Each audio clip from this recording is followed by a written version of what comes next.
Good morning. Welcome to day 45. Hello everyone. The stream has started. Smiley face. Okay. Alright, there is plenty to do. Plenty. So, let's jump in. Also, I think the first thing to do is probably to move this so that it's this way. How did this ever happen? I got like off-centered from the camera. I don't want to move my monitor to fix this, but the camera can't really be like tilted this way that much. Otherwise and now it's crooked. Problems you shouldn't be having on day 45. Where is my camera facing? That's good enough. I'll just tilt myself this way. Okay, so first thing we need to do is clean up the to-do list, as always. Oh, my monitor's at a weird position now. Whatever.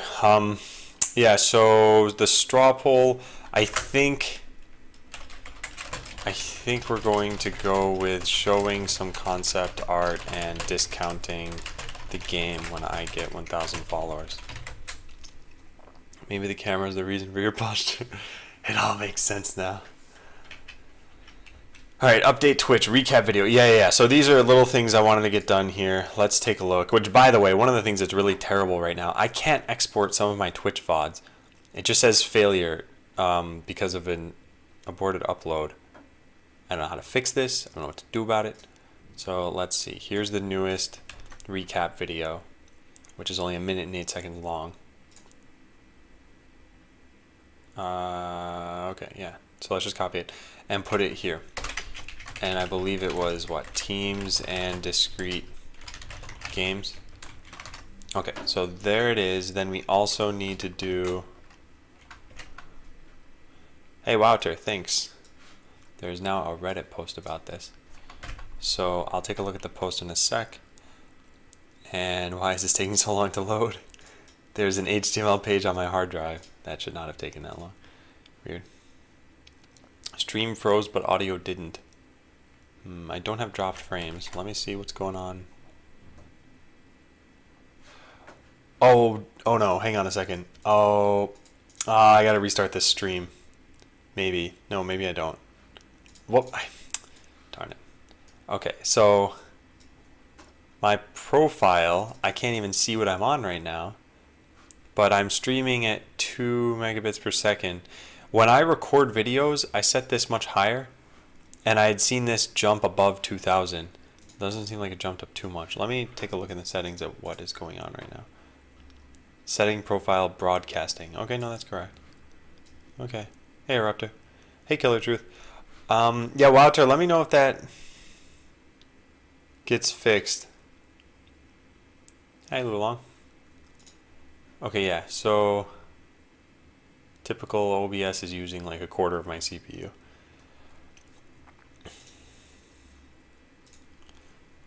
Okay, so here's what we gotta do. We gotta update some of these things. I know this is silly little administrative things, but it's like it needs to be done, and I might as well just do it on stream. So let's take this. Oh yeah, I believe, hang on a second. Okay, this is gonna be kind of stupid, but Google Calendar. I'm gonna do this off screen.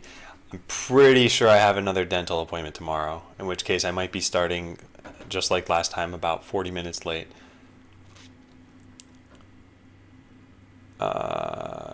No, it's Wednesday. Okay, so yeah, we'll write that on the schedule though. So Monday, yep, makes sense. Tuesday makes sense. Oh, I already wrote this down. Late start, 12/2. Well, I am prepared. Day 48, Friday, 12/4/15. Right, it's the 4th, yes. Okay, great. And then we'll say day 49, Monday, 12/7/15. Okay, there we go. So there's that. Submit that. Then I also want to put up the week 11 recap video. Oh, you can see the disappointment on his face. What? By saying hi to people? Teams and discrete games. I don't know who actually looks at these videos from here. because this link, twitch.tv/Adam13531, if you were to click a link from here or you click it from the chat, either way, it shows as the same source on YouTube. Will there be what? A Santa Claus stream? 12/5.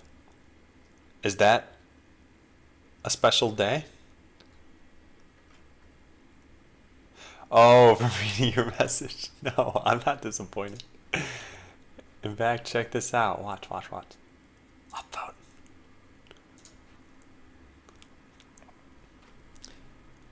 What all are you using SQLite for, by the way? And do you ever plan on changing storage types? So for right now, the only thing I'm using it for is the pre-beta database. It's eventually going to change probably in the next month or two, and it'll change to PostgreSQL. And then we will switch to a much more production-oriented database. So the data types in SQLite, or the storage types, we should be using PostgreSQL eventually. Because right now, the database, I forgot to reset the database. Oh, darn it. All right, let's do wipe pre-beta. Is that what it is? Yeah, there. Okay, so now nobody has any access anymore. Let's take a look. Is anybody even online? Any interest in NoSQL types? I did a lot of research before starting this, and I looked into DynamoDB and like DocumentDB and all this other stuff. And oh great, I can't even log in myself. All right, hang on a second. Botland bot game. All right, let me connect to Botland. There we go. Yeah, no one's online. Okay, great. Yeah, so I did a lot of research into this, and part of it is there's this really cool, there's the Call Me Maybe database site. Wait, what's it called? Yeah, this one. Yeah, so Void Dreamer, if you're at all interested in databases, where's the site? Yeah, this thing. There are a lot of very interesting articles here. And so they go over practically every single database and find at least some flaw in it. And I learned a lot by reading some of these things, and I decided at some point throughout that I'm not going to go with a NoSQL database. A lot of what I'm doing is relational, and it also needs to scale, and I need to hopefully not run into problems. And I've read a lot of good things about PostgreSQL. And then I tried using it, and it seemed like it would be fine. But then again, I could try using any database at that point, and it would probably be fine. For the prototype, I was using MongoDB. The thing is, I want to use this picture to greet everyone on the 5th. No, but what is the 5th? Okay. Yeah, I don't know. What's the significance of the 5th? Okay, so update recap video, that is done. Update schedule, that is done. So updating Twitch is done. We can just delete this for now. Update news section with recap number 11. That's also done, I guess. So great. Roadmap. Put all details about new buff system. Okay, yeah. So I had like a 2-hour design conversation last night. We talked about some really good things. I don't know who even knows what the vision was of Botland before this week, but it has changed. There are no longer going to be secondary objectives. So this is totally canceled. And let's just archive that. Oh, we can't do that. Okay, well, let's just delete it from here, I guess. I don't know. I don't know how I want to do this. Let's do week of 11/30. Normal week. Major, minor buff system. That's definitely going to be on here. So this is still in progress. I guess let's just delete it from there and we'll archive this. We can't do that. We need to mark this as done. There. Okay, great. I'm getting into Mongo right now. I actually like the idea behind NoSQL, and NoSQL can be relational. I'm used to using MySQL, MS SQL, SQLite. You say NoSQL can be relational. I think it depends on the database, but something like MongoDB is not. It's not a relational database. Things are stored in documents, and any relational part of that would be done in the programming language, I believe. I could be wrong about that, but I liked Mongo. I thought the ease of use was pretty high. but I've read bad things about Mongo. I don't know what to trust exactly. This is like when you're buying a product online and you're like, I've never bought a lawnmower before. I don't know what I'm supposed to base this off of. So you look at reviews. Well, that's kind of where I am now, and then I can only try so many different things. Good morning. Hope you had a good Thanksgiving and enjoyed Black Friday. Did you get that 24-inch no-name flat screen from Walmart? A 24-inch no-name flat screen TV would probably be like $10 at this point on Black Friday. But no, I was on a road trip, and so I got home yesterday at 1 in the morning, and then just relaxed the whole day, because I know it sounds like road trip should be a vacation, but it was like I just needed to unwind. Here's the wiki on it again. Rest in peace, side quest. Is this a side quest? Alright, fine. What's the 5th? Evening of the 5th. Oh, I think this is too much. I think just keeping track of birthdays on the stream is what I'll probably do. Whoops. Let me not have that on there. Not that that was okay. Partial data says road trips blow. To each their own. Voyager says, I would know it's not typical relational, but it uses references for documents. But yeah, going with what you're comfortable with is probably the best bet. Trying something new, Amanda. Yeah, so I'm actually not that comfortable with PostgreSQL, but I feel like it could be the best fit. Here's what I found myself doing for the prototype of this. I had like a players table and I had a bots table. The problem is that a bot is owned by a player. So in that sense, it's kind of relational.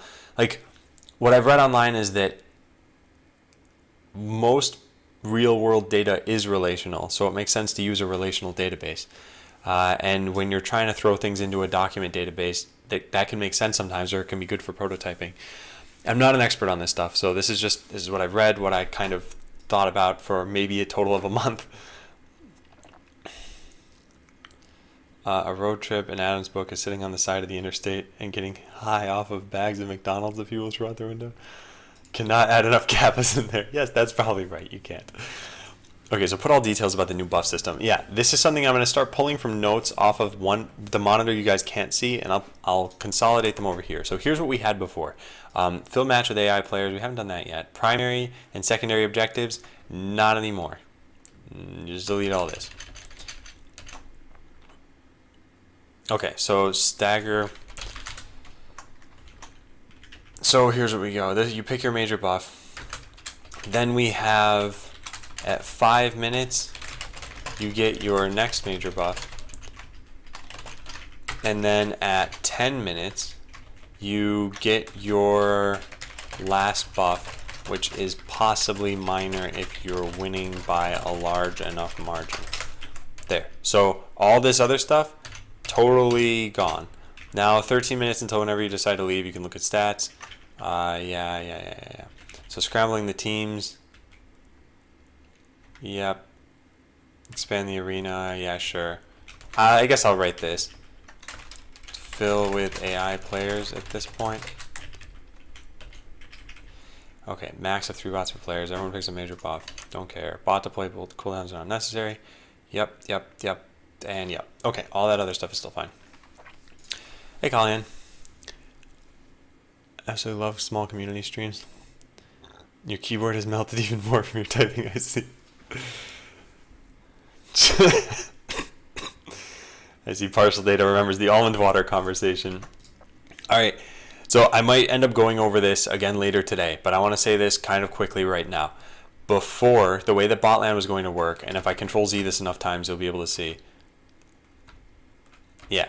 So here's how Botland was going to work before, is that there'd be a primary objective and a secondary objective, and the secondary objectives would rotate, and then at certain times throughout the game, you'd get those secondary objectives. So one example, and again, I'm going to go through this quickly because it's not going to be a thing anymore. So if you don't understand this, that's fine, because you will never see it in the game, hopefully.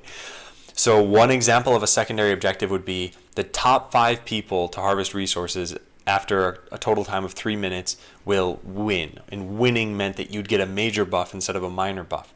The problem that we had with these was that They add complexity to the game. They add variety, but in an automation sense. So harvesting resources is one of, let's say, 10 secondary objectives. You would just have code that you'd comment out when it's not the right objective and comment in when you want it. And then the other thing is I feel like it was just more complexity and there was no real reason for it. So we did away with that. Let me now bring this back to where we are. Now, those were ways for you to get buffs. Now we are doling out buffs at certain times throughout the game automatically. So at 0 minutes, at 5 minutes, and at 10 minutes. We think this is a lot better because the core of an automation game means when you encounter a new challenge, you will write some automation to handle that challenge. And then you handle it for the rest of eternity because you've written automation. Furthermore, if you have copy-pasted someone else's script, then really only one person on the entire internet needs to come up with what are all of the different edge cases here. We don't like that. And the way that we've tackled this with buffs is that now the number of possible combinations of situations that might arise is nearly infinite, or at least not such that you'd prepare for them all. So now there's a bit more reaction during a game and strategic choices from each player. And we think this is going to be better and, more importantly, much less complex. So yeah, you start a game, you get a buff. You're at the halfway mark or roughly halfway mark, you get a buff. Toward the end of the match, you get a buff. And we will probably make it so that the losing team gets what we've been calling a major buff and the winning team gets only a minor one. This is a catch-up mechanic and it's only for the last 3 minutes of the game. Because imagine if you were just getting kind of trounced by another team and their score was way above yours. You'll have a tiny bit of time to stabilize, and maybe it's enough to make it so that you win. And again, all these numbers are not set in stone. So this is what we're going to work toward this week. We're going to hopefully get the buff system. We're going to have it so that, you get to pick throughout the game. It's going to take some time. I imagine probably about 2 or 3 days of the week will be spent on this. So hopefully we're on the same page now. If not, we will get there over the course of this. Kalyan says to kind of slow down snowballing. Yeah, and to some extent, we don't want to stop it. So first of all, what snowballing means in the sense of video games is typically that you are more powerful, which allows you to get more powerful. So imagine if this game were an RPG and it was a competition. You all start at level 1. The people who get to level 10 faster, like if I'm at level 10 and the opponents are at level 1, I'm going to snowball out of control because I'm probably getting more rewards than they are. That is not quite the same as in Botland. In Botland, everyone is getting buffs at the same time, so it's not that power is snowballing out of control, it's that score might be. So as the better team, you'll get more points, which is actually not something we want to stop. The thing that we want to stop is when, well, not necessarily even stop, but help is the catch-up mechanic. And it's something like in Mario Kart, where if you're in last place, you're probably going to get a star or a lightning bolt. And if you're in first place, you're going to get something stupid like a banana peel. It's not that you're not getting anything, it's that you're not getting something as great. So yeah, Botland have the same thing. Everyone says, I like the jacket. Well, thank you. Yes, ever since I got back from the road trip, it was like the weather was totally different here. We finally needed to turn on the heat, and it's practically December. And now I'm going to be wearing hoodies around my own apartment. So, yep. Also, good morning, everyone. So we got to finish this up with the roadmap. So buff choosing UI, and buff summary UI.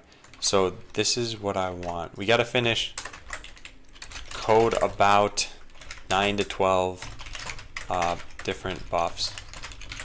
Then a buff choosing UI and a buff summary UI. I'd like to say that we're the meaning of life away from 1K. Yeah, I kind of expect that we'll hit that this week.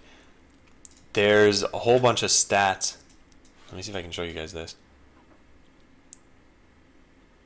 This sometimes doesn't load. Okay, here we go. So if I go to follows, and this is weird because it splits it up into multiples of 7 for some reason. They probably only have that level of granularity. Wait, no. Well, I guess it's mostly multiples of 7. But where is last week? So last week was the 23rd to the 25th. So I guess it was this time. Let's zoom in on this. Yeah, see, there are these little peaks of 7 follows. I don't think I actually got 21 follows on Monday. But if this is to be believed, then yeah, on Monday there were 21 follows. On Tuesday there were 21. I don't think this is true. And on Wednesday there were 7. Again, it's very unlikely that the number of follows I got happened to be neatly divided into 7-person chunks. What about daily resolution here? No, it's still in 7, multiples of 7. Yeah, so the whole point of me showing you guys this is that if these numbers continue, then we should hit 1,000 by the end of the week. And then I want to have some sort of reward, and I'd like it to be timely, so it'll probably be sometime this week or next week. Looks like someone is botting the follows. No, I am not. And hey, Naro. Okay, so this is what we're going to do. And then I guess at some point, goal for January 1st. Is this still my goal? Notification system, get accounts set up. Accounts are now no longer a thing since we kind of changed this. I'm going to write February 8th. I know that sounds like a weird decision, but yeah. First Botland vertical complete with real deathmatch.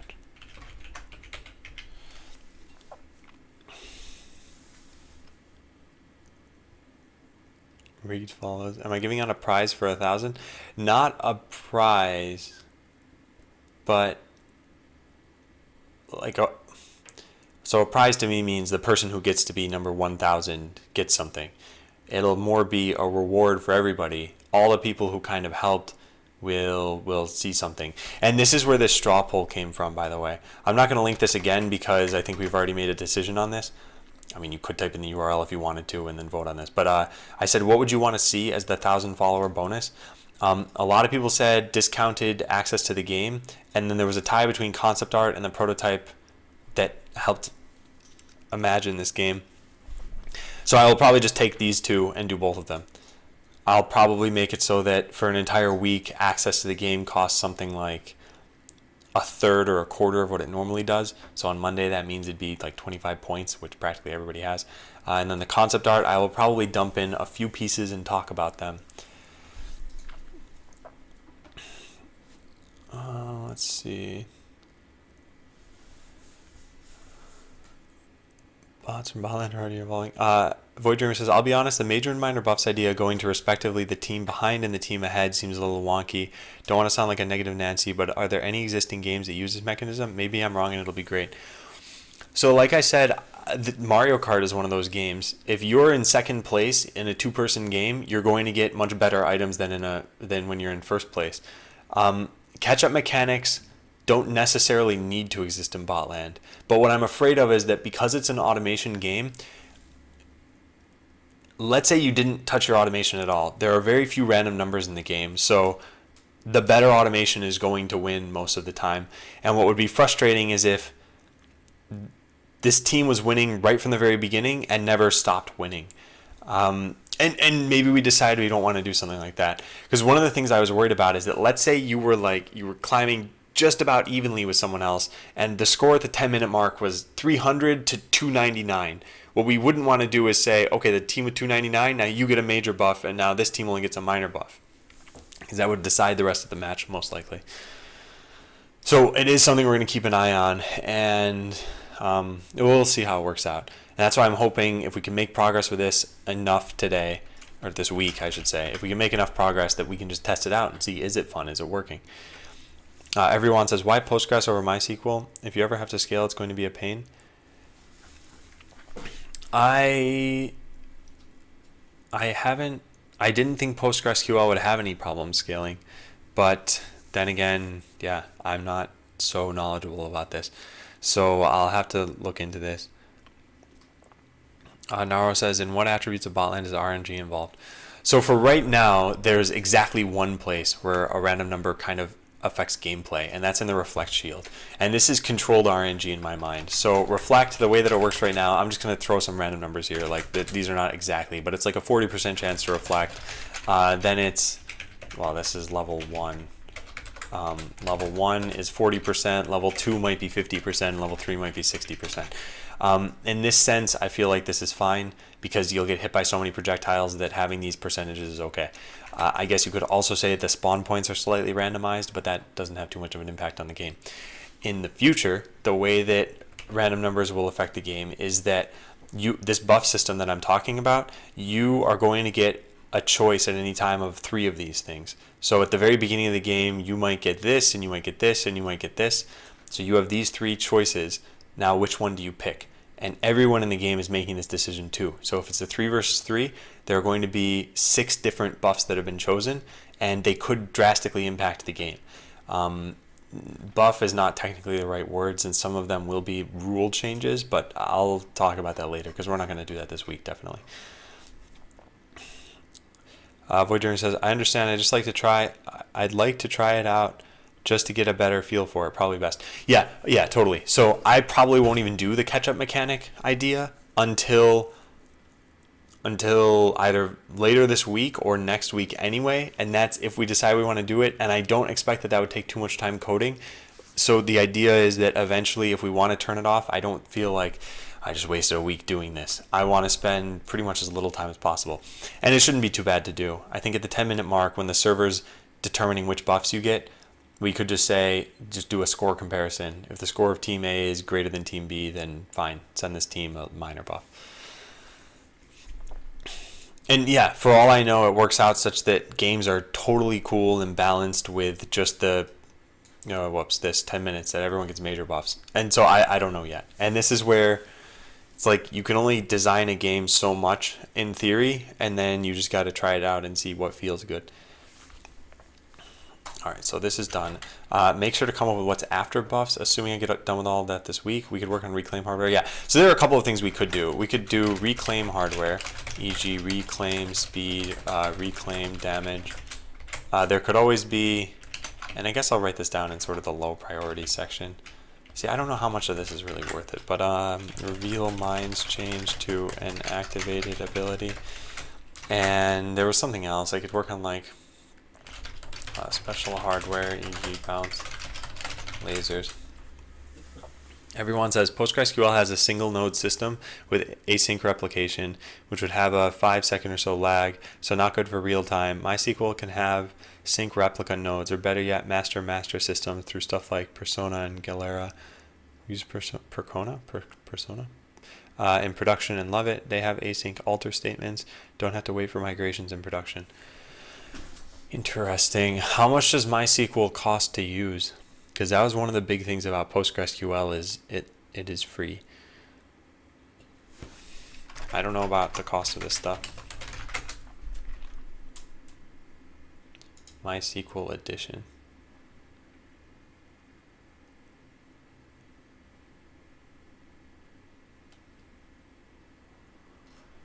Well,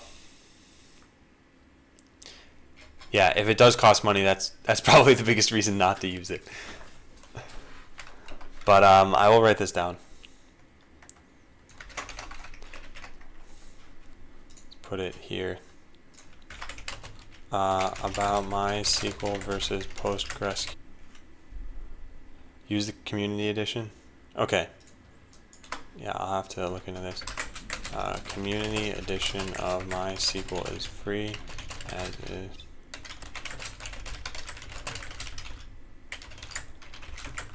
I'll have to look into that.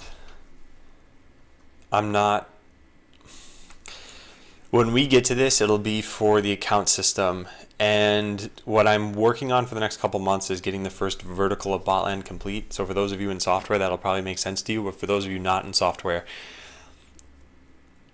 what that means is in order to complete a full scenario, so in Botland, that would be I go to the URL, I load the game, I click multiplayer, I create an account, I create bots, I join a game, I play the game, I'm done, and look at the leaderboards. Like that is an entire scenario. So that would be called something like a vertical. And then the horizontal part of that is expanding that. So when I make a bot, what are my choices? Is it just lasers and missiles, or is it everything? That's a goal for the next couple months. We will end up implementing a database at some point in there, and incorporating a database, and then we'll have to take a look then at what's best. prepare to go into podcast mode, aka move to another Windows virtual desktop. Okay. NDB storage engine, never clustered MySQL, always use single instances. You actually might even want to do something like MongoDB or RethinkDB with your real-time infrastructure though, since you're more real-time. So the real-time part of this is account information. A game server itself doesn't even need a database, which is nice. So you might only be accessing the database once every like 15 minutes, which I suppose is pretty real time. Yeah, I'll have to look into that. And for now, I think I'm going to focus on the buff systems. See, this is stuff. Yeah, I got to figure it out.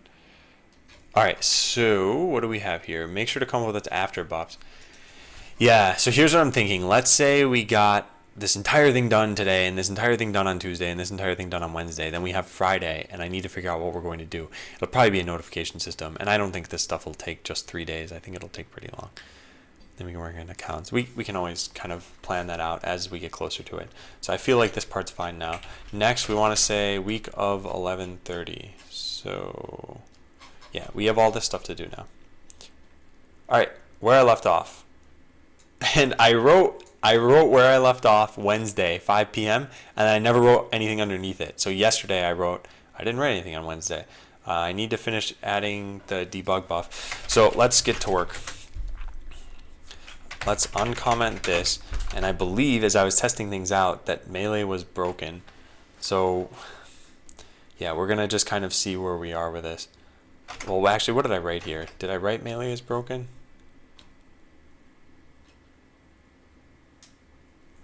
Team scores, new match starts, players removed. Nope.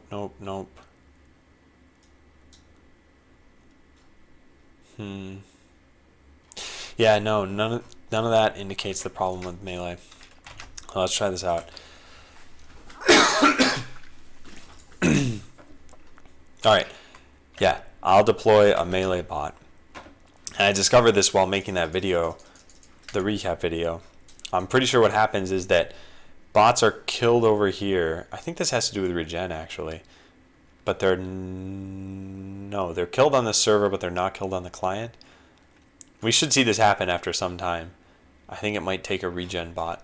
In fact, are there any regen bots here? Ah, there we go. Okay, so I think it might have to regen twice. All right, let's just leave this running, I guess.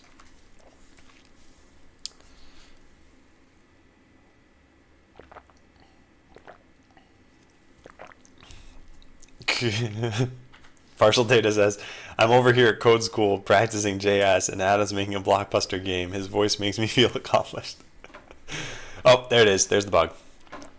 Okay, so let's go take a look at Astro Boy.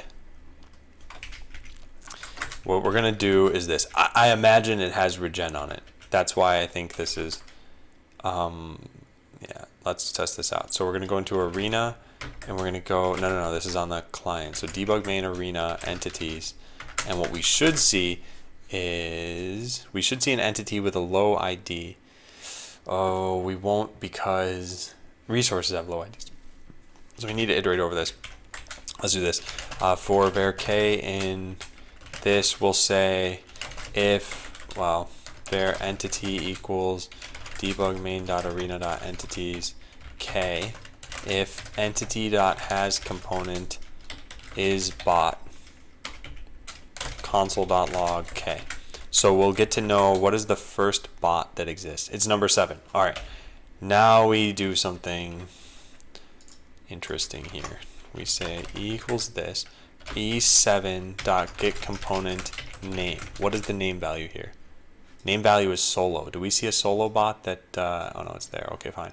So not 7. 10 was the other one. I guess these could have been... All right, this is stupid. Here's how we're going to change this. Let's do this. If entity.has component name and entity.getComponent name value equals Astro Boy.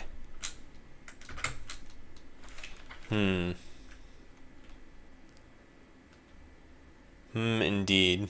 What Astro Boy not the right name for this? Asteroid Boy. Oh, I'm stupid.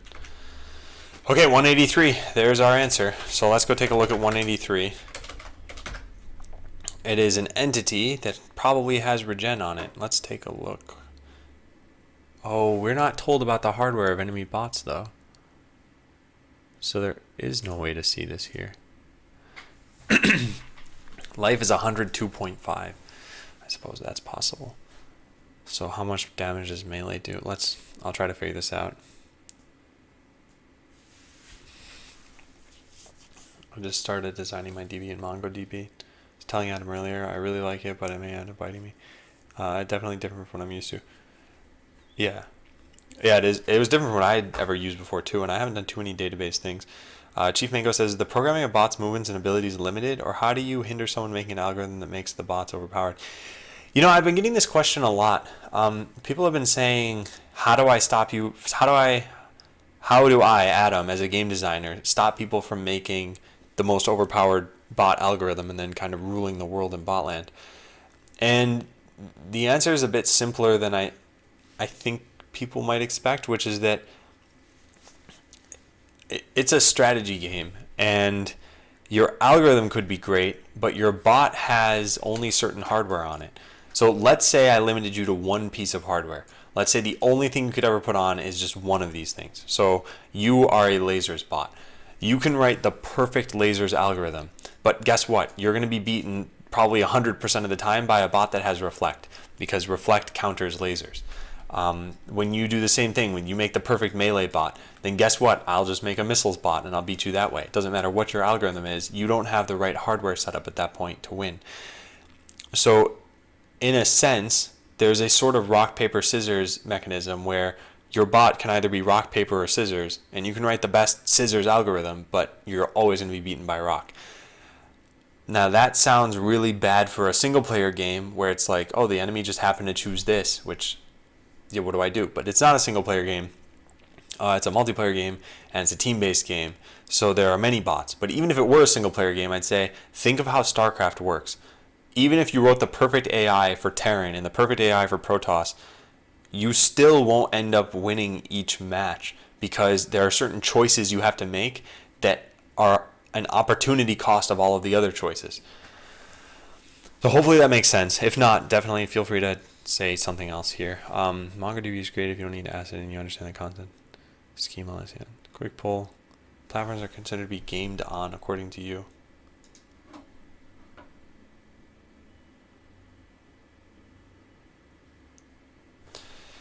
Okay. Yeah, so let's take a look. How much damage does melee do? Melee does 550. Now we happen to add in a buff, a major buff here. So there's buff constant, and I believe, yeah, 15%. So 550 times this is 632.5.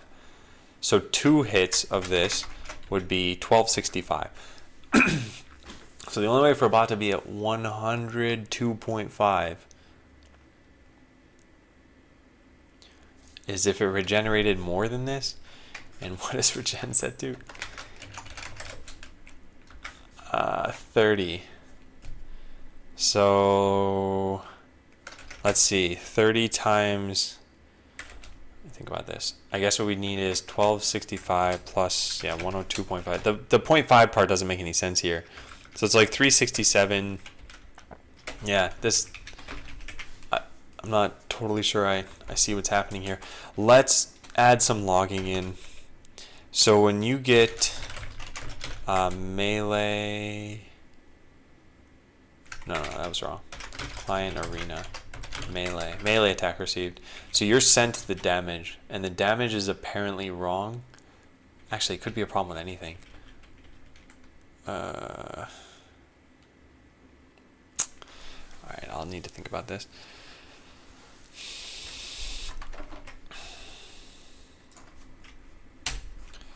Alright, let's take a look over here. We have E183, but that's not its real ID. Let's get component ID, and that is 75.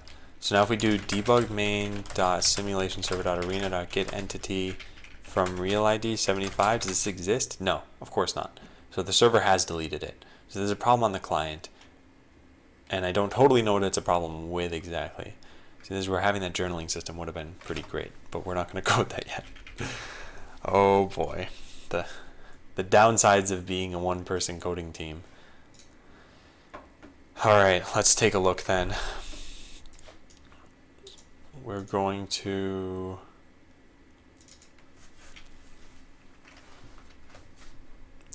We're going to take a look through what code we've modified. This is entities being zapped. Really, any of this might be the problem. So we have target and damage. We get the damage from this. Yeah, okay, that can be fine. Is there anything that's just totally wrong here? Add a buff. Randomly generate a buff. We add a buff that does, what, 15% more damage or something like that? Where do we even write this? Adding a buff to player. Buff. Damage dealt. Yeah, whatever. Fine. That part's fine too. Arena, this is where a lot of things changed. So we apply buffs to both landmines and artillery. We modify entity life. Zapper, zapped, damage dealt, and then the actual damage dealt, we push that there. Okay, so that part's fine.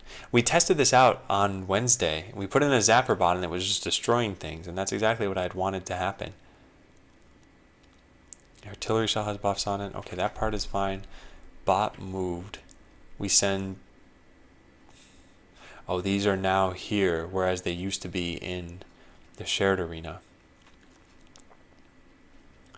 Okay, adjust life modified. Here we go through any components. If we get a damage dealt component, we add that damage. Okay, that's good too. And modify entity life now calls the adjust. Yep. Alright, I think all of that's fine too, so I don't know where this is coming from yet. Fire projectile. We do, yep. Yeah, I think that's fine. Actual damage dealt. This is for melee. We take melee damage. Then we pass that in, yeah. Well, I don't see anything just by looking through this code. Yeah. So I wonder what's happening. Let's do the whole history thing. Does health component have history? Where did I do this? Maybe I didn't ever check this in. Entity has history, I believe. Yeah, history. I never wrote what's in history. That's kind of stupid. This is for adding and removing components, though. This is used for debugging information. It keeps track of added / removed components. Oh, see that, Void Dreamer? So here's what we'd want to do. Every time the life of this thing is modified, we need to keep track of a stack trace. And how much damage, I guess. Alright, let's try something perhaps a bit simpler. Somewhere in here we have regen. Artillery and regen and melee and regen. Both of these have 3 slots. Let's make it so that just melee and regen is being used. We're going to do it this way. Here we go. Yeah, so let's cut out these. Try this out. This is... It's good that there's something reproducible here. This is a problem, yeah, so problem, client does not know bots have died. It may have to do with melee. It definitely has to do with buffs. This means the server isn't sending the right damage across, or that the client isn't taking it into consideration. I would not believe that it's... Well, I don't know. I'm not totally sure. Let's see what happens when I try this out. So if I just load this, are these going to have a problem?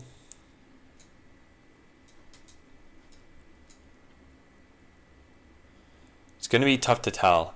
I think if there is a problem...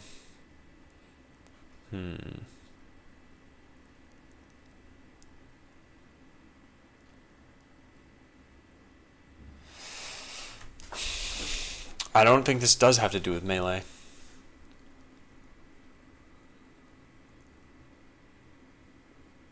Yeah, I don't think it does. I think melee just happens to demonstrate this. How else could I do this? Alright, let's take a look. Did I do this everywhere I needed to do this? Here we say minus damage, get actual damage dealt, then send that across. Melee damage. Huh. So yeah, first thing first, I either need a well, I do need a repro, I think. But better logging would be helpful. Okay, so it doesn't have to do with, it doesn't necessarily have to do with this. It could be anything though. I guess we should use artillery maybe. And maybe I cut out the, you know what I could have done? Yeah, okay, here's what I'll do. I will debug main.simulationserver.arena.wipe out all entities. There. So now I don't have this stuff in here anymore. Enemy bots are going to be deployed with that. That's fine. We put in artillery, and I put this script in here. Let's deploy these. And let's speed this up. Are there going to be any problems here?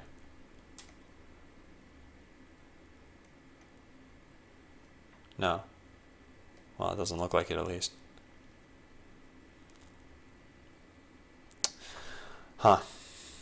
Well, maybe it's Zapper then? Let's put in a Zapper dude.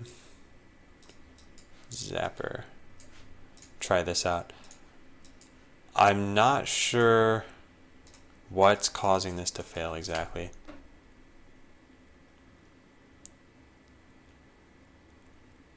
Yeah, it doesn't look like it's this either. Which means it could be anything. It could be reflect. It could be. All right, let's just cut all these things out.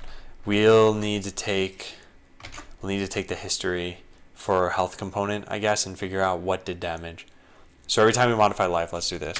We'll say this dot history equals an array, and this dot history dot push new error dot stack. Right? I think we can just do that. New error dot stack. Yeah. It'll be tedious to look through. Also, we'll probably want an amount. So let's say, well, what happens if I do this? New error hello. Okay, yeah, that works. So if we just put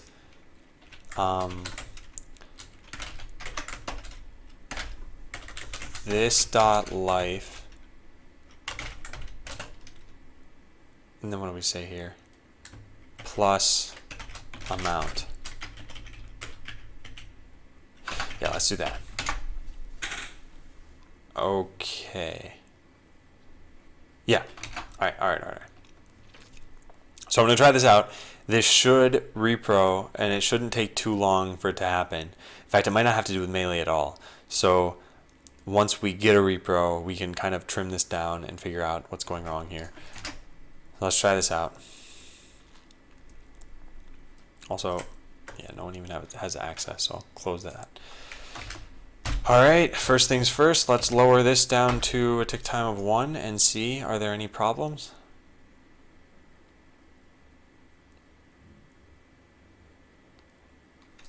All right, I will deploy some bots, I guess, and I'll deploy my melee bots. Actually, if I just hit load, this will be here. Oh, yep, it happened. Okay, now we cut this out. All right, that Yod bot up there. Got to figure out what's going on with that. So let's also set deploy. Where is the deploy cooldown? Here it is. Okay, Yod is being covered up. You can see some blue text kind of in the background here. This is the bot that has the problem. I got to figure out what's going wrong there. So let's take all of this out of here. We need to basically check for which bots are dead. Or do we? Let's look at just Yod. Okay, so there are many of these.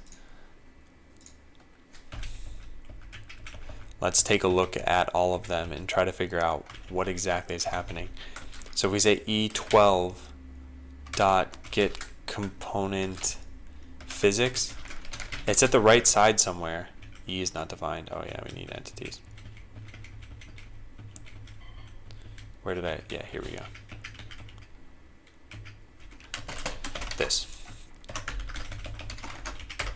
Okay, there we go. So E12 get component physics. This is at tile X 15, tile Y 3. That is exactly this. Because that's 1670. Yeah, that's perfect. Okay. Great. So it is 12. And it should always be the first one because it's the one that died a while ago. Let's take a look at its health component. Now it should have a history in here. And its history is an array of 3. Its life is 235. Yeah, let's take a look. Oh, that looks wrong. That looks very wrong. You can see it says its life went from 1,000 and it would be modified by 0. 0. What? Is there a way I can copy this string? Oh, perfect. Okay, great. So here we go. Now let's take every at in here and put this at its own line. There we go. All right, what do we have here? So this is from a melee attack. A melee attack apparently did 0 damage. This is the problem. Yeah, that's not possible. Huh. Okay. Hang on, I'll be right back. All right, I'm back. Welcome back to the stream, guys. All right, so melee attacks are doing 0 damage. That's the real bug here.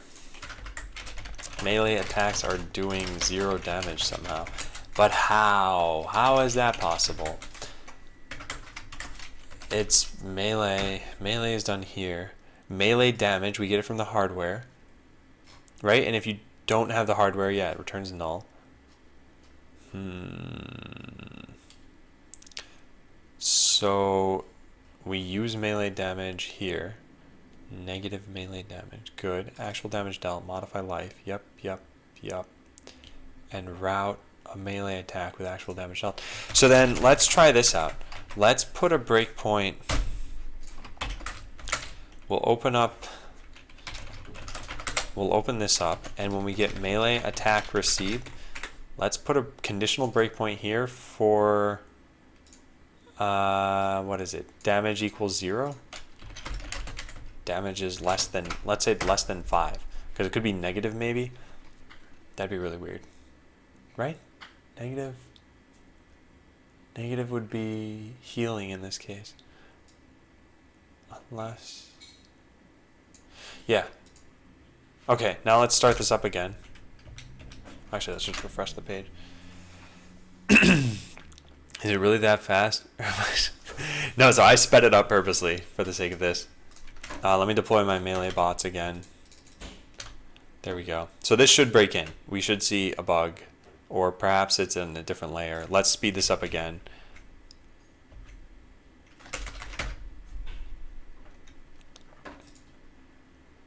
Yep, it happened here. Oh, is it a problem with shields? That actually is possible. Maybe this has to do with shields. Well, whatever it has to do with, it's happening pretty frequently. And damage is never 0.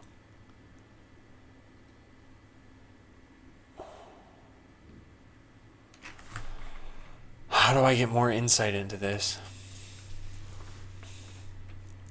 When I say modify life, all right, let's just pause this for a sec. Here's what I did. I had a stack here. As melee attack received calls modify entity life and then modify life. Modify life was apparently 0 was passed in. So let's go take a look. Damage, negative damage, modify entity life, and that goes into shared arena. Modify entity life. We have amount here. Oh, we first modified shields. Aha. Aha. So it did have shields. Interesting. So amount might be 0 at this point, and that is totally fine. Which means that bot's not dead. Which means, oh, that's what that means. Serve arena. Okay. Let's try this out. Here we go. So let's put down a shield and missiles bot. I have a feeling this is going to repro a lot now.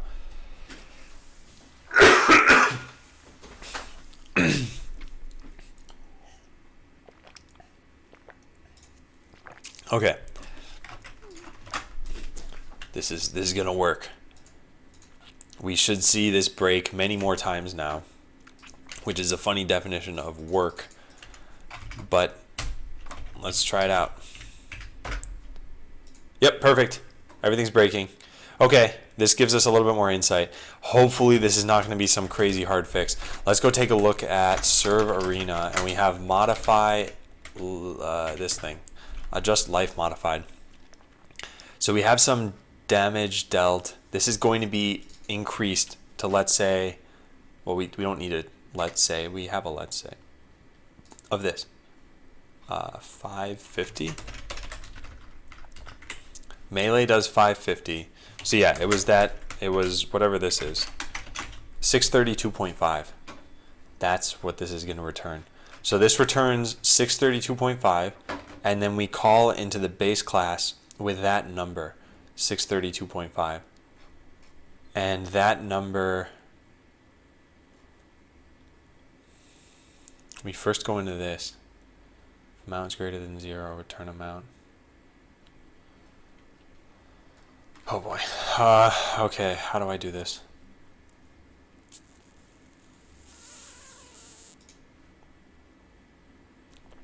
How do I do this? Oh, I know what's happening, I think. Yeah, I know what's happening. Okay. Yeah, I'm stupid. I didn't account for shields. Yeah, okay. So, problem found.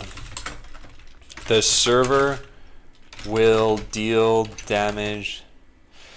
Oh, so how do I fix this then? I need to return the damage that should be dealt, not the damage that was dealt. To shields first, and then return the amount, the difference in life totals, which may be 0 even though damage was dealt to shields.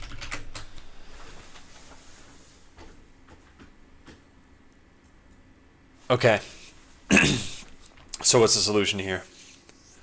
Solution is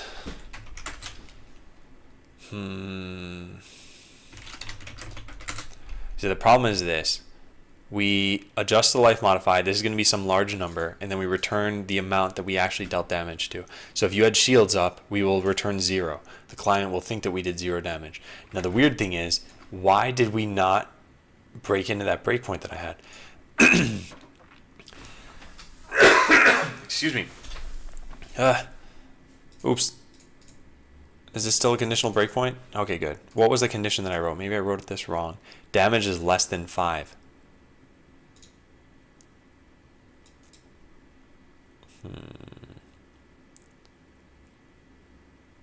How did that not get broken in then?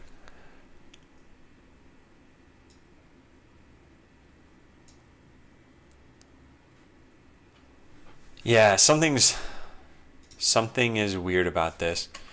Let's try this again, and this time let's say, actually I'm not even sure what we should say here. Alright, let's deploy some bots though, and we'll just make this a normal breakpoint. So just delete it there. Whenever we get a melee attack now. What is damage? Damage is 132.5. Alright, let's just keep breaking in here and taking a look at what is damage. 632, great. Fine. 632, yep. 132. Oh, okay. I see what's happening. Alright, damage is not 5.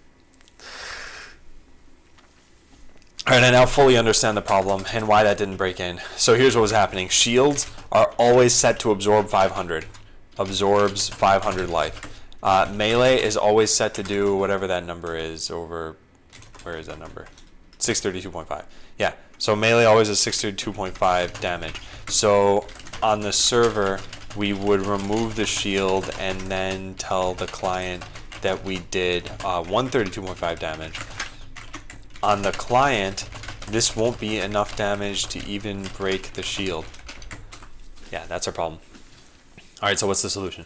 Solution would be send the client the full amount of damage dealt after adjustment, but before taking shields into account.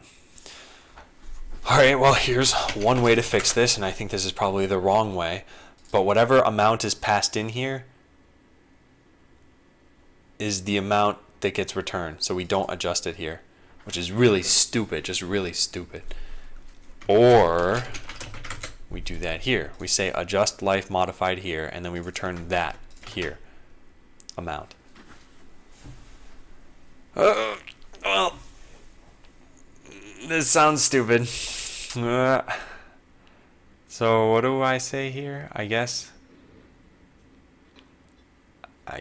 this makes sense. So we don't even care about this. We just return the amount that's passed in. And I actually even wrote that here. It's really stupid. Really, really stupid. This is, yeah, how do we do this? So what we were trying to do is get a way to account for all of the buffs here. And then when we want to send that to the client, so when we call modify entity life, we don't know how much damage this is going to do yet. We could apply buffs here if we wanted to, and then keep track of that. Or this could return the modified damage, actual damage dealt. Okay, so then it just doesn't make sense for this to return anything, because this is shared. It's never used. It's going to take the original amount and just return it.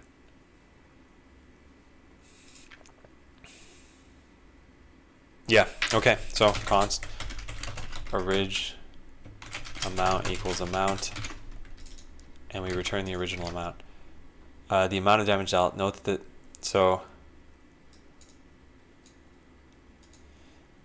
that this is always the same as the amount passed in.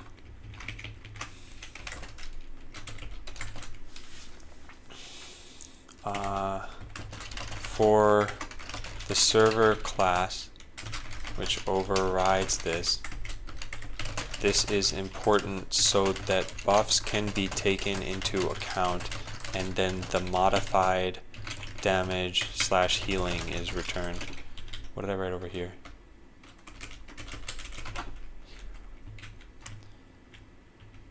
Yeah. That way we know what to send the client. I don't think this is straightforward, but I think this does fix it. Let's try this out.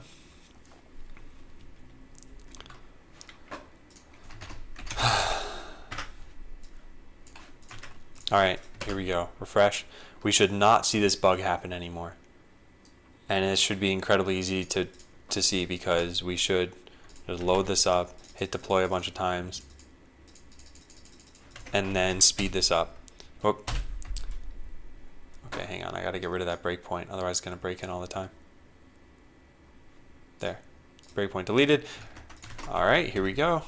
We set tick time to 1. And everything looks fine. Yeah, no more phantom bots.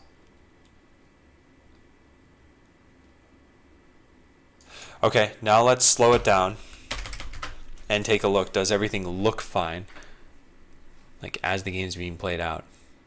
So we have bots that are shielding here, and we have my melee bots that are going after them. Yeah, I think this is good. Yep.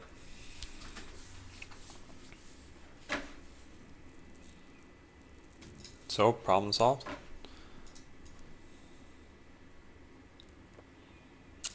Yeah, problem solved. Now, how do we make this clearer as to what's happening? Adjust life due to buffs, and then later return that value.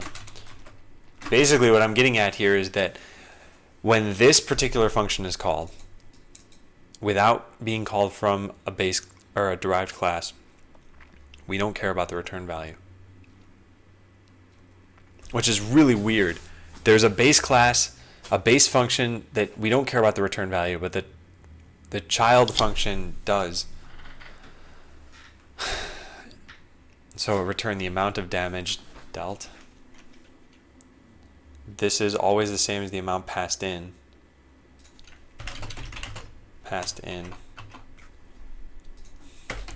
But for the server class, which overrides this, this amount is important to know. This amount takes buffs into account. And then the modified, that way we know it's in the client. Okay, so if we didn't do this, then we would need to compute buff damage / healing. We would need to calculate buff amounts before calling modify entity life, which is subpar since modify entity life always needs to take buffs into account.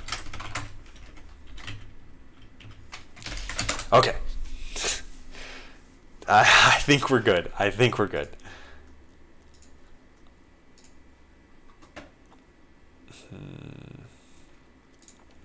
Yeah, and recording that recap video yesterday, I needed to work around this bug, but I didn't know what was causing it exactly. I knew it was buffs because that was the only thing I'd added in, so I just turned off buffs. Now these bots appear to be stuck. Okay, they just unstuck themselves. Yeah, no phantom bots. I think we're doing fine here. Again, if we were to speed this up and just leave it while I talk about other things, as long as there are no phantom bots, I think we're good. And then we can check in this code. All right, yep. Let's just let that run. Okay. So what do? We added in a buff, and then we gave it to someone just on the simulation server, right? Simulation server has buff to add, randomly generate buff. Yeah, and this is not something we should even check in. So let's continue to count this. Coded the first buff, damage dealt. This was already in the game though at some point. This is what I don't understand. Like, how did I? Wait, no, it wasn't in the game. No, it apparently was. I just wasn't using it before. Right, okay. So the damage dealt buff is now functional. In order to accommodate this change, we needed to all damage dealt in the game needed to converge on a check for buffs code path. This takes place in modify entity life in the server arena. The client, which means the client doesn't need to know about buffs on a particular entity in order to modify its damage, modify its life. Okay, yeah, let's take a look through this code then. So we have actual targets and damage. We need to go modify this. Client arena zapped actual targets and damage. This is what? It's an array of objects. An array of target information. This contains a real ID and damage. Yep, perfect. That's fine. That is much better than what it used to be. It used to be, here are the ones that took half the amount of damage, here are the ones that took the full amount of damage. I did not like that system, so I'm happy with that code. That looks great. Now over here, this we're not even going to check in. This is just, by the way, how's this doing? Do we have any phantom bots? I don't think so, but it's kind of hard to tell, so let's just set this to 1E9 and then take a look. Yep, everything's fine. Okay. So if we refresh this, now we'll have every different kind of strategy in the game. Well, not every possible one, but most of them. So let's do this now. Let's put an RD artillery bot down here and a melee bot that we had from before. And then let's up the amount of turns that are happening.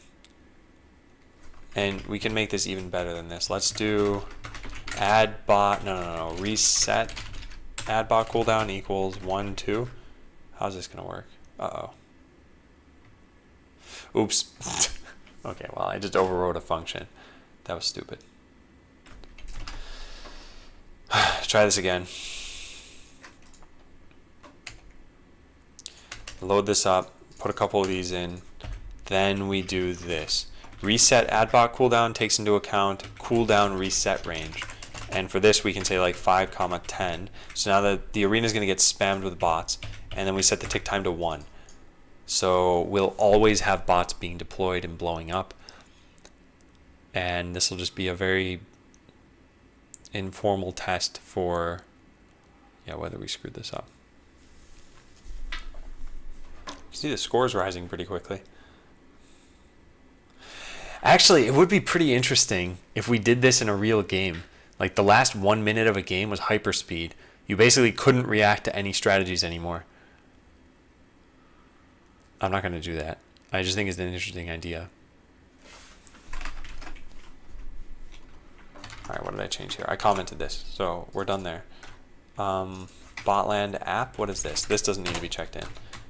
This also doesn't need to be checked in. So I will say this. Note, no buffs are given out. Since I'm not checking in the code, but the buff would work if it were granted to a player. Yeah, perfect. So then in here we have what? Shell owner, apply buffs. Yeah, so this is the other thing. In order for buffs to work on delayed entities like artillery shells and landmines, the buffs are applied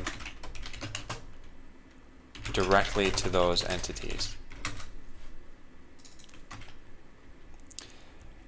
which has a small, subtle impact on the game. What this means is that if you get a buff that increases your artillery damage, let's say by 50%, any artillery that's already in the air won't be modified. But any artillery that gets fired immediately after that will get modified. No, wait, that's not even true. No, that's not true. Because of this.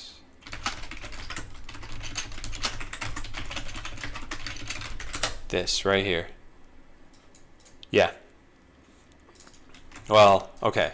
So we probably have this in our to-do list, and if not, we need to put this here. Combat system for letting a player choose, blah, blah, blah. Apply the buffs only for the duration of a single match. Grant buffs, possibly need a buff history, test buffs. Okay, so yeah, I'll just write this here. Make sure buffs apply immediately to any existing entities. This may not work for existing landmines or artillery, which would be weird. Yeah, we should probably just fix that, but that's going to be hard. All right, we'll need to figure that out. Okay, so zapper damage has now changed. A lot of this code got a bit simpler. Actual damage, modify entity life. Yeah, the artillery shell has buffs on it. That looks good. Yep. Moved this into here. So now the only weird part is adjust life modified looks like a really weird function. Adjust life modified. Oh, we don't have a comment for it either. Hey Trump and hey Geek. Adjust the life modified, either healing or damage, to take the source entity's buffs into account and the target. Take the source entity and target entity's buffs into account. So source entity is an entity, good, entity, good. This is, what did I call it? Like hardware constants.ids. Is that even a thing? I don't remember. I think it's, yeah, there it is. Yep. All right. The hardware causing the life to be modified, e.g. missiles. Amount is a number, positive for healing, negative for damage, and then this returns a number. The new the modified amount.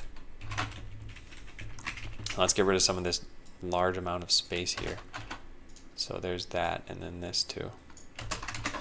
Okay, so to do, make this much better instead of being automatic. Yeah. So we got to do that eventually. And then pseudocode.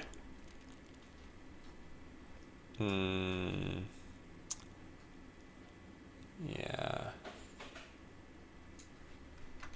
I'll put this comment. I'll put this comment over here. And hey, Atomics. Okay. There we go. We got this done. Right? This looks good. That's all fine. That's fine. This is good. Now we have a comment for that function and that function. Yeah, and there's a large comment there. Then modify entity life. So we'll say override. This is overridden so that we can take buffs into account on the server. Now this, I don't really want to comment this again, but we're going to, obviously, because that's what I'm typing out here. So the modified, the amount after it was affected by fuffs. There. Alright, so now lines removed from this was 15. Lines added was 177. Here we have just changed how we modify life. This was a pretty minor change. This was moving code out to a different class. We always return the original amount. Again, this is something that's kind of stupid. In fact, perhaps what we should say is amount after shields or something like that. And that way we can always return the original amount. Yeah, I think that's better. I think that's much better. All right, shared arena 929. We can say, does amount ever change here? No, it doesn't. Const amount after shields. And then down here we return just amount. Good. And this is not necessarily, I'll just write here, note that modify entity shields may return 0. It's not really important to say, but it can trip you up if you forget that. All right, there's that.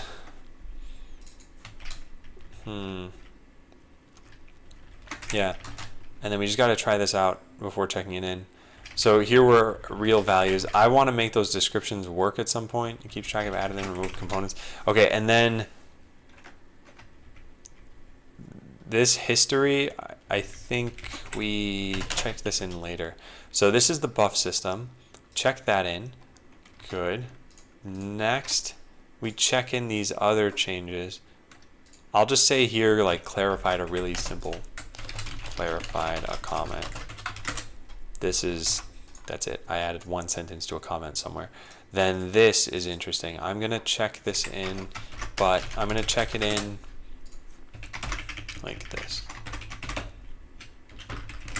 This array would keep track of the sources of modify life if we wanted it to. Yeah, let's just leave it like that. Okay, good. So this is added some commented out code that will help track down entity health component issues. Because it is commented out, this commit has no functional differences. This commit introduces no functional differences. I'll say does not introduce functional differences. Yeah. Done. So then what are these last two things? Oh yeah, I know what they are. It's the buff and then the connect to server thing. So what's next? The buff framework, it's not even totally done. I guess what we're gonna have to do is code another buff. There should be a buff lookup map. And that was what we'd written in serve arena adjust life modify. Yeah, so C server arena.js adjust life modified. Okay, I think this is done. So the basic buff framework is kind of there.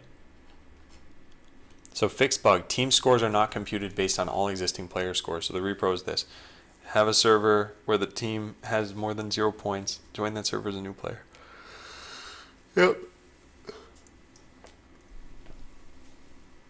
Hey, Sumeth.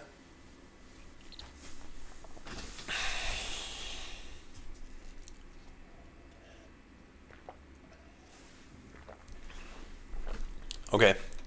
So I don't even think this is being sent across right now. Client arena, we have... No, client main. We have something like received game state. And here we say started new game. No, that's not right. Where do we do this? No, it's reset team scores, I think. Where else is this called from?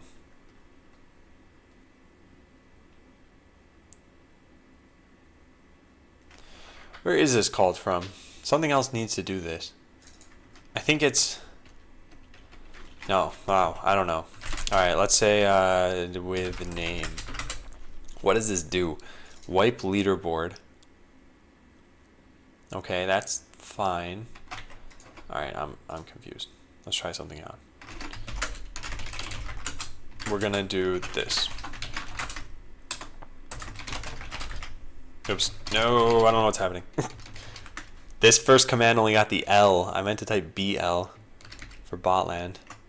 I don't know what run is even doing here. What? More run.cmd? Anaconda. That's for Python. Huh. Okay, well, whatever. There we go. So that's going to eventually run. I don't know what's even going on here. I think... Oh, I have an idea. Okay, here's what we got to do. I gotta wait for this to load up. So here's what I'm going to try. I'm going to try... Where are team scores even being reset? I need to send the team scores of all teams when you join the server. Okay. Yeah, so we just gotta wait for this to load. What a wonderful age we live in, where loading times are this long. So we have Adam and we have narrator. Great. Now we just wait. Now we play a waiting game. Seriously, why is this taking so long? And what's going on? Oh, oh! The server crashed immediately. Hey, Skynet. Uh-oh. Buff depot, create buff. Where is it getting called from? Game server? Setup game server? Where do I have any buff-based code here? In the buff depot. Aha. Create buff from template, create buff. What is the exception here? Undefined is not a function. Buff depot, create buff? That's a filthy lie. It's right here. Line 64 of buff depot. Here, object.assign. Oh, that's the problem. That shouldn't be a problem. Huh.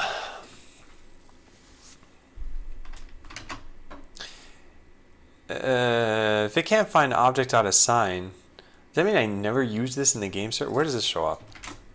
I do not believe this. You're a liar, Node.js. A filthy liar. What did I just search for? I thought I searched for object assign. That's a filthy lie. Okay, I accidentally searched with regex. I didn't mean to do that. All right, here we go. So client, don't care, don't care, don't care. That's all client stuff. Does this ever happen in the server? This is the problem code. This is problem code. Yeah, it never happens in the server. Wow. Okay, so I probably just... This is probably just my fault. Object assign. Where do we have this? Transform object assign. And what? In the shared... Or no, in the server gulp file, I just don't have that? Is that what I am being led to believe? Yes. Tis. So we gotta put this here. Or at least that's what I think. I don't know why ignore shows up twice here. That's probably not correct. Let's try running this. This might work now. Also, debug is set to true. I wonder if that's part of the reason why this is taking so long. I don't know what debug does for this necessarily. Have I tried changing node version? No, that sounds like a great idea. Let's go do that. Let's go waste an entire day cursing everyone to high heavens.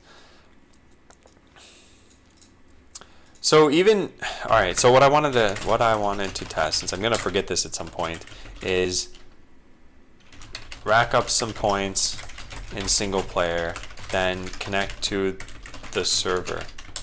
Where does the score get reset? Then the other thing that's going to need to happen is when you get sent the world state, which is this stuff, you get sent each individual player. Actually, that's all you should need. I don't need to send the team scores. No, this is stupid. I should just figure out the team scores when you're done receiving all of the players. Oh, this still failed. How did this fail? What did I screw up? Why? Does transform object assign only exist in the client? Let's take a look. Transform object assign. It's right here. No, that's not in the client. What's going on here? This, oh, it's not browserify. Oh, whoops, this is coming from www. Oops. Oopsie, oopsie. Oopsie doodle. Yeah, so it's this. This whole presets nonsense. I need to also set a plugin in here. I love Babel. Okay, let's try that.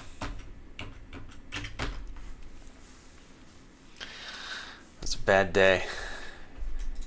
And everyone won't let the scab heal. Just keeps picking at it. Reminding me day in and day out, you screwed up, Adam. You couldn't upgrade Node. And then you couldn't downgrade Node.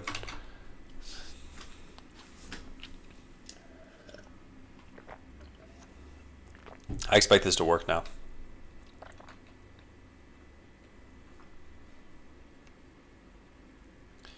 God, database rows, so make a new game server, okay. I do wonder why this takes so long, and I also wonder about the performance of my computer.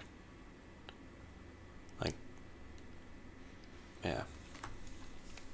In my defense, Babel sucks. No, it doesn't. Oh, cool, we fixed it. Okay. So now we connect as, all right, so here we go. Blue team has 26 points, red team has 35. When I connect, what happens? Oh, yeah, they're 26 and 35. So that whole where is the reset score coming from? It's not happening at all. Problem solved. What a sucker I am. Okay, so where else do we get this? We need to tell them that you got all of the different players and that you got all the different entities. Player.cameOnline. So set is auto-deploying is kind of where that happens. So we could say socket dot... No, we don't do this. We do something like this. Socket.emit constants.finished sending world state. And that's it. Now we just got to go make this constant. So let's go into constants and we go into this and we copy this over to here. Set this to 43. Sent by the server when you're totally finished connecting and you've gotten all of the world state.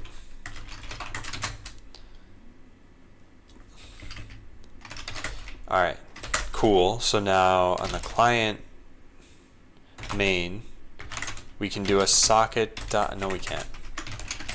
No, we gotta go into socket interface, I think. And then we gotta listen for this over here. All right, and then pub sub something out. Ooh-wee. All right, well, here we go. This dot pub sub, so topics is gonna be received, finished receiving world state, which means we need a pub subtopic for this. Put that there, client main, subscribe.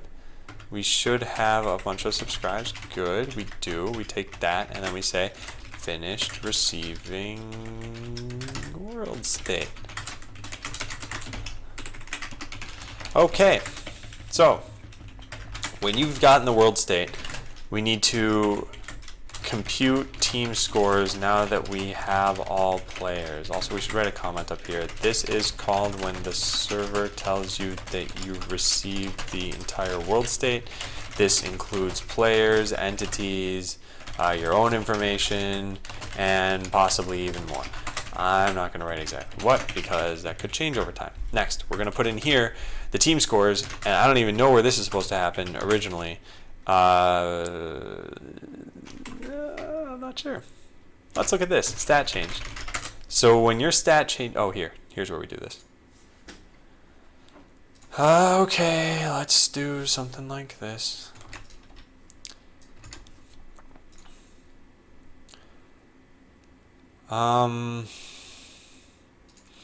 We get the number of teams, and then how do we figure out the score for these teams?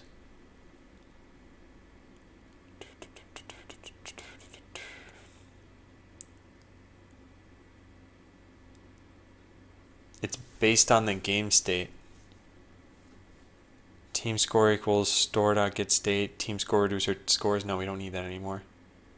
Here's what we need to do, something like this. We need to say num teams, and then we need to say at some point we need to say this. We need to put I here and then team score. So const team score equals get team score I. I don't know. Actually, no.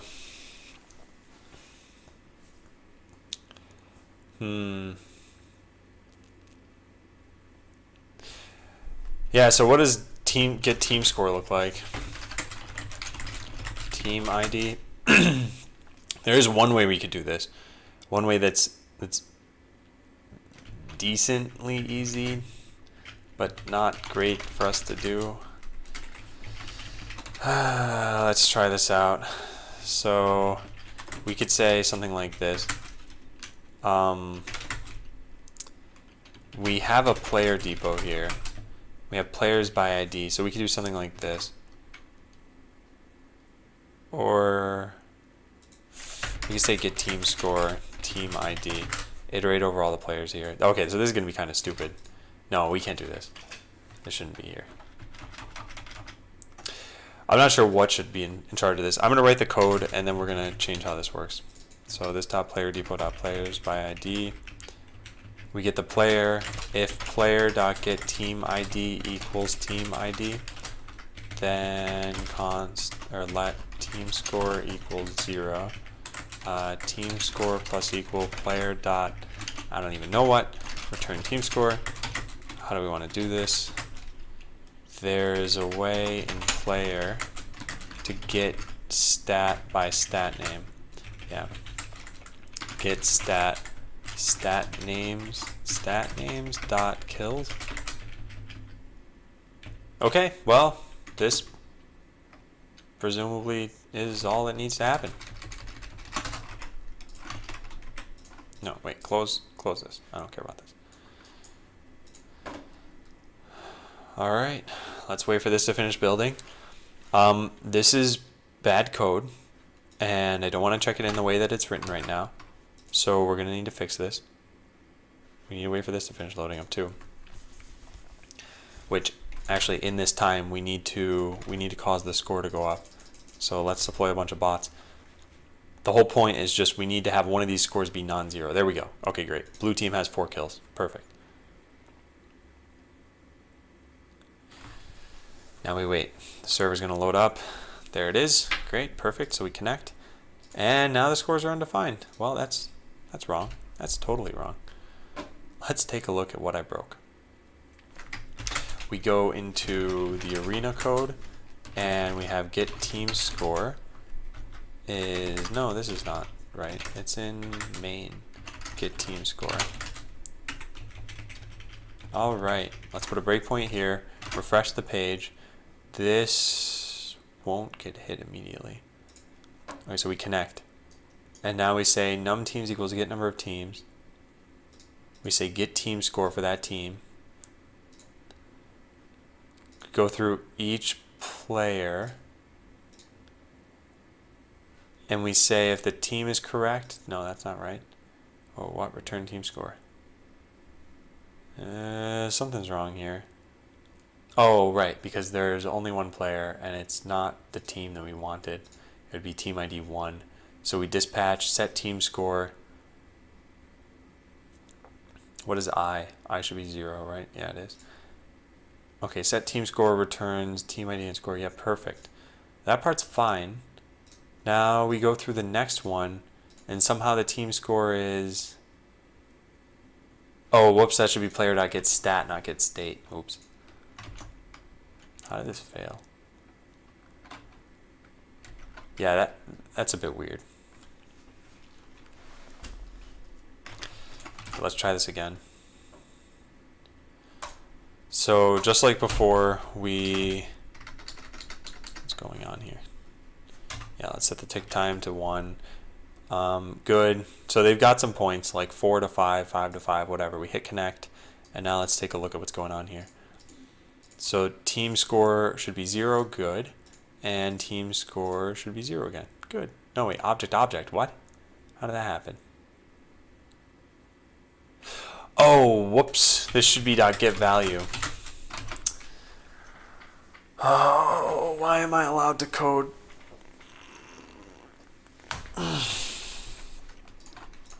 Okay, let's try this again. We're almost there.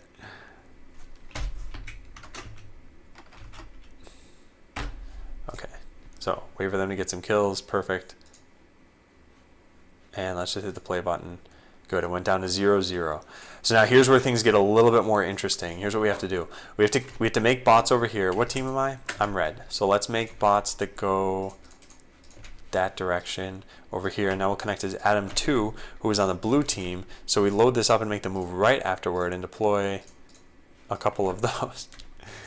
Except for surprise, now the bots are stupid. All right, so let's do this.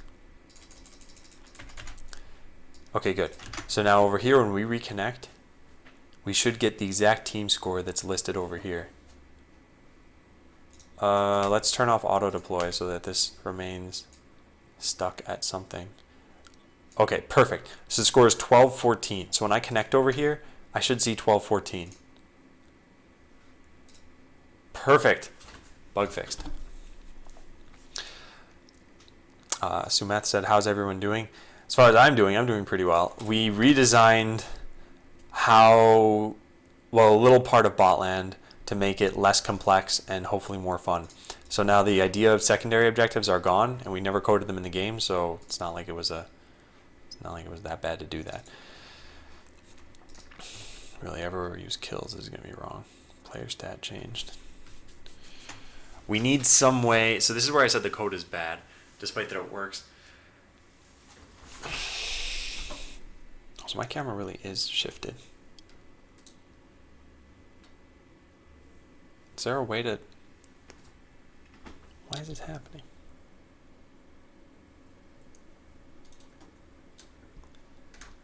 The cord is getting stuck around the back of it.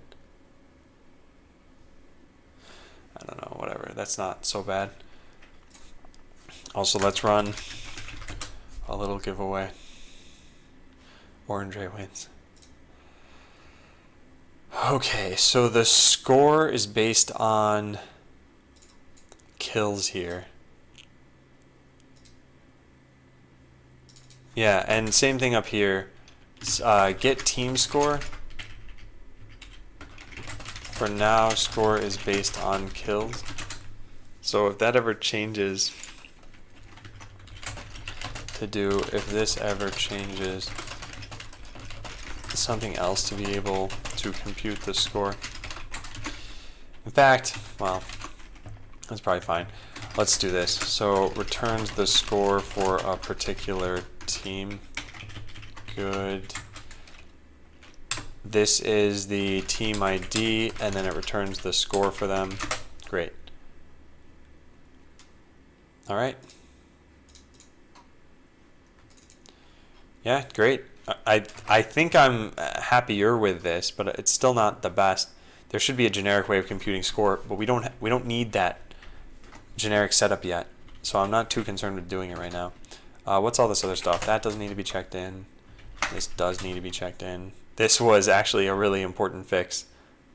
The game server wasn't even loading before this. In fact, I should just check this in on its own. Fixed a really bad bug where the game server couldn't even start. This was because object.assign was undefined. The fix was to include the plugin for that in Babel. Oh, which means that this change is not needed whatsoever. There is no watch for the server. In fact, I should probably get rid of this altogether. This is just wrong, but let's revert it.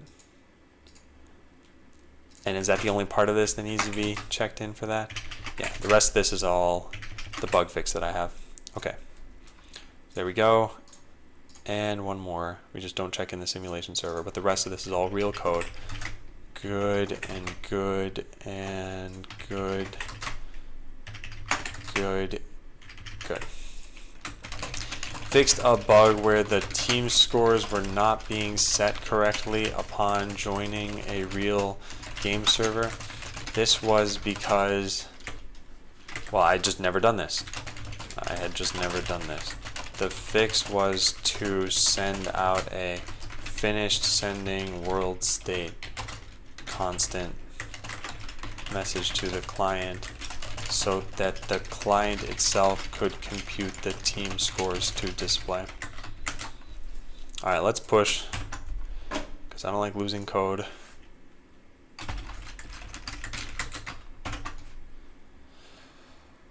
Okay, one more bug down.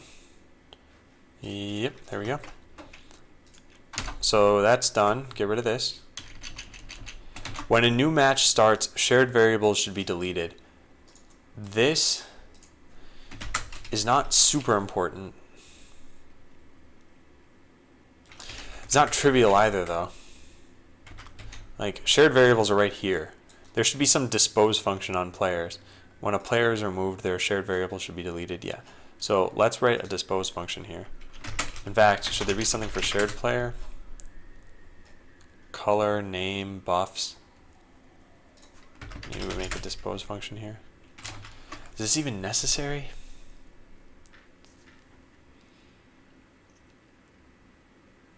These are just values. Nothing can refer to the player anymore, right? No, maybe it is that case though. Okay, yeah, let's write a dispose function. Okay, let's say this dot buffs equals this so that there's no reference to it anymore. Or is there a way in Lodash to just delete something? Lodash. Is there like a clear function?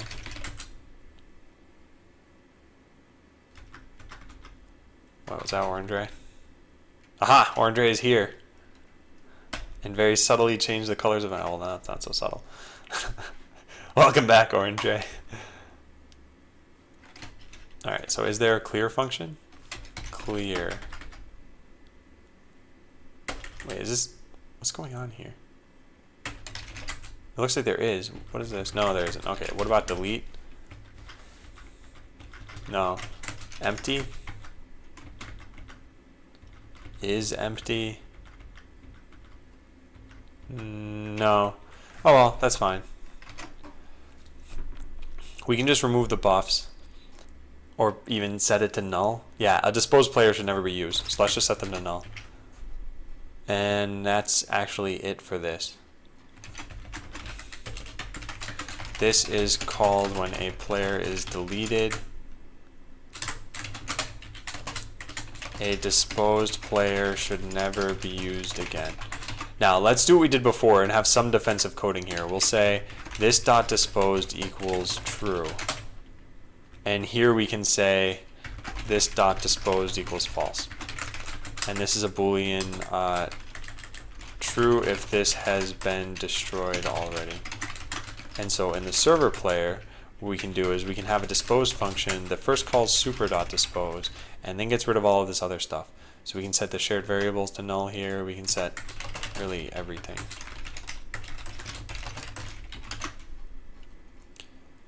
Bots deployed. Yeah, we can get rid of that too.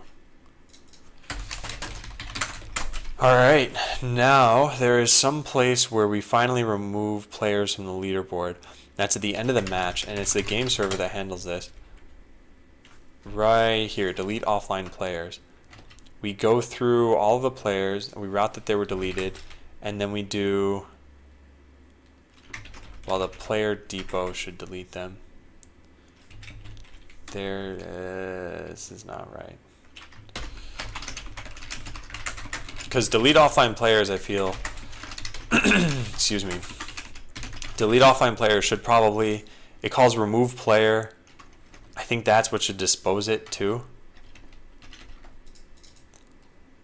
Like, let's take a look. Remove player. We delete, and then we really should dispose them. Player.dispose.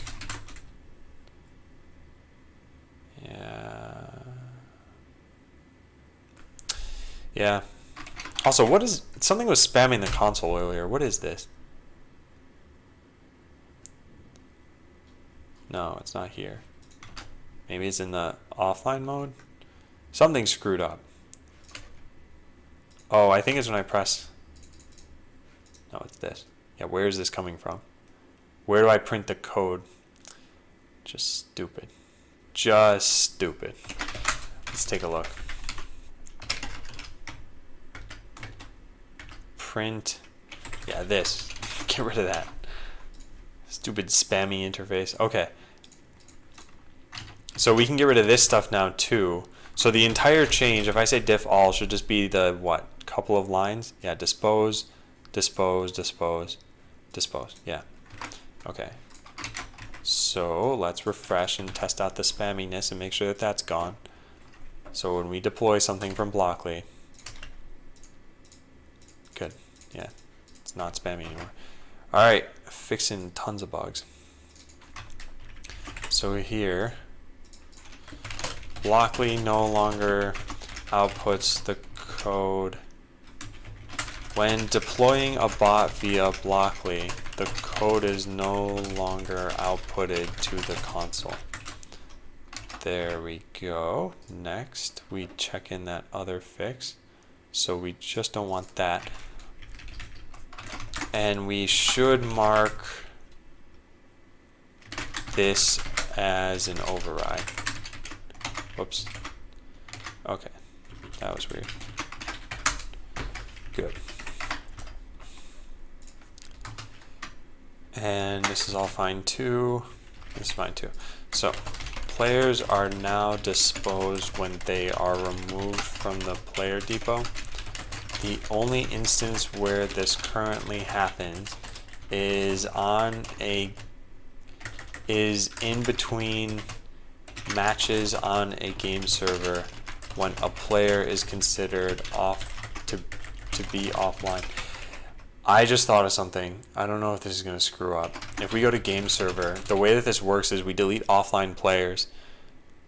Are you considered to be online in your own match?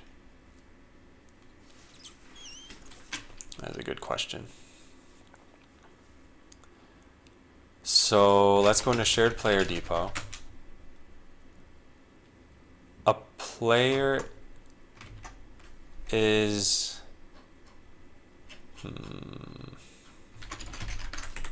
where is this? Delete offline players. if they're offline and they're not an AI player, so are you yourself considered to be an AI player? I think you might be. Create AI player. Create AI player you. Interesting. So you're considered to be an AI player. You are considered to be an AI player so that when a match ends, you're not removed from the game. Orange Ray says, I didn't get to watch much last week, just watch recap 11. Oh, cool, yeah, what do you think? What was really neat, I can show you a picture, assuming I have this on my desktop. Let's see. Fix this bug, Orange Ray code, online team deathmatch. Yeah, so people were playing, yeah, people were playing last week and there were some pretty interesting strategies and everything going on. Yeah. Yeah, so if you were to sign up right now, I don't think anyone's even online. Not yet, at least. Let's find out. Yeah, no one's online right now. But eventually, I want to get some bot lane games going. So we'll work our way toward that point. So players are now disposed when they're removed from the player depot. The only instance where this currently happens is in between matches on the game server when a player is considered to be offline. The reason that players are disposed is because, well, part of the reason that I did this is because players have shared variables, and those may be references to things that were long ago deleted. So I wanted to make sure garbage collection could still take place. Surprised how much I got done in a short week. Well, thanks. Yeah, I remember on Wednesday saying that I didn't feel like Wednesday was very productive, but as far as the week, I feel like those were two big features that needed to get done, and now this week we're focusing mainly on buffs. Should be pretty interesting once they're done, like really interesting, and that's when, if I have 1,000 followers by then, yeah, maybe I just discount the game and then everybody can play. But at this rate, because I've gotten 0 followers so far today, that is not going to happen anytime soon. We should also check in this code. We should check it in without this. So let's do this. Save. Good. Perfect. And now we do check this in. And then we go back into the simulation server. Good. And we add in... Where did that code go? That was probably stupid. Where did that code go? Here it is. It was right there on line 115. So we put this back here. Great. Okay, cool. Another bug fixed. Next up, so when a new match starts, shared variables. Yep, good, good. All right. Zulix Sphere says, don't worry, just followed. Oh, well, thank you. Yeah, and just how Orange Ray controlled my lights earlier, you as a new follower will get a link sometime in the next minute. That link is how you can control my lights. So if I move, I guess this way. Wait, let me try to position my, there we go. Then you can see both lights behind me, and then obviously that light. But you can't see this light. There's another hanging lamp. I could just rest this on my shoulder while I code. Yeah. And then something I want to do sometime this month is go get the Christmas lights from the living room and put them in here and let you guys control those too. But that would require some coding, so I don't know how long that would take. And thanks, Atomics. Thank you for the follow. So bug, when we hit the maximum call stack size, we should print the offender. This is actually a really, really easy bug to fix. So check this out. Here's how we'll fix this. We'll go into localhost and we're going to write code like this. Watch this. We're going to say update equals function update. This is an infinite loop, but it's going to be prevented because there's a maximum call stack size. So when we deploy, we see a user-defined function took, oh yeah, here we go, range error, maximum call stack size exceeded. So here's what we do. We go into code execution system, and in our eval function over here, we have a catch, and in the catch, what we say is else if error.message equals, wait, no, we don't put that there. Put this here. if air I don't know how I want to say this. No, maybe what we do is we just print the player here.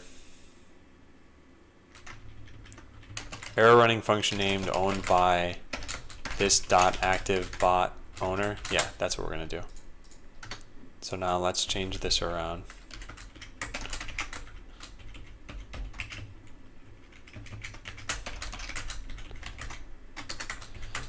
There. Okay, so it's not like this error can't happen, but when it does happen, it shouldn't cause confusion for me, the server operator. So I should know who did this. Oh, I might need to do toString on this. I'm not sure. Well, we'll see. Okay, I am now very interested in testing something out. This took 29 seconds to finish. So let's refresh the page so that we have the changes, and then I want to make another change, some change, any change here.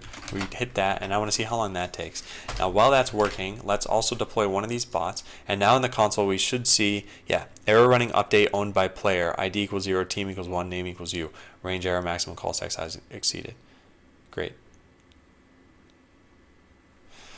Oh, that is taking quite a long time. I think we increased the punish time by a lot.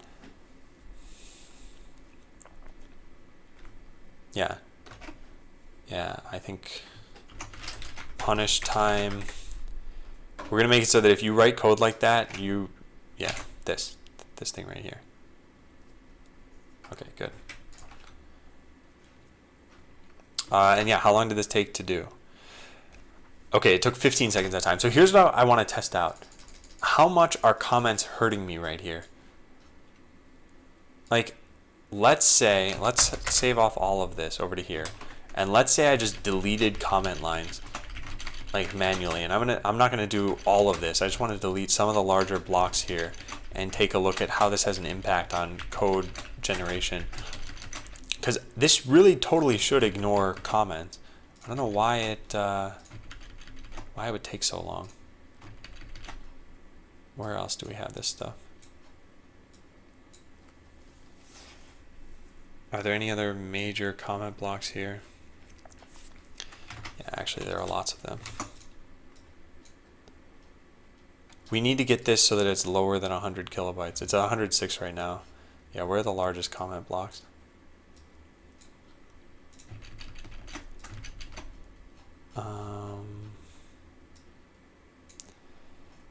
Because I wonder, should I minify my code before doing this and then just use source maps or something and then take care of this? What is the code down to now? 100 kilobytes. So yeah, there's very little more we have to remove, and then we'll be at less than 100. And then the stylization from Babel will be back in. And I have a feeling that just by removing comments now, this will build much faster. And that does not sit well with me because that's something Babel should be taking care of for me.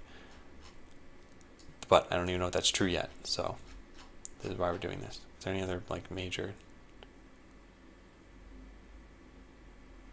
Yeah, there's a pretty big one. Okay, let's try this out. So now the size is less than 100 kilobytes. And whereas before it was taking, let's see, 20, on average it looked like it was taking about 14.5 seconds. So now does it still take that long? If it does, then this doesn't have anything to do with comments. Yeah, it's still taking that long. Okay. So if I were to save this again, we'd see. Okay, so I should just split my files up into smaller files, which for the code execution system is going to be a little bit harder. Okay, I no longer care about the compilation of this. Let's go into here and we'll check in the code. So this is not something that needs to be checked in, but then this is. We now log the player and we also increase the punish time. So when user defined code throws an error that isn't just because of a terminator being hit, we now print the offending player. Double the punish time from 2 ticks to 4 ticks, 2 extra ticks to 4 extra ticks, because the times that we're printing out in Chrome were greater than 150 ms. when the code execution limit is only 50 ms. This may be lower in Node, but it still doesn't hurt too much to set a high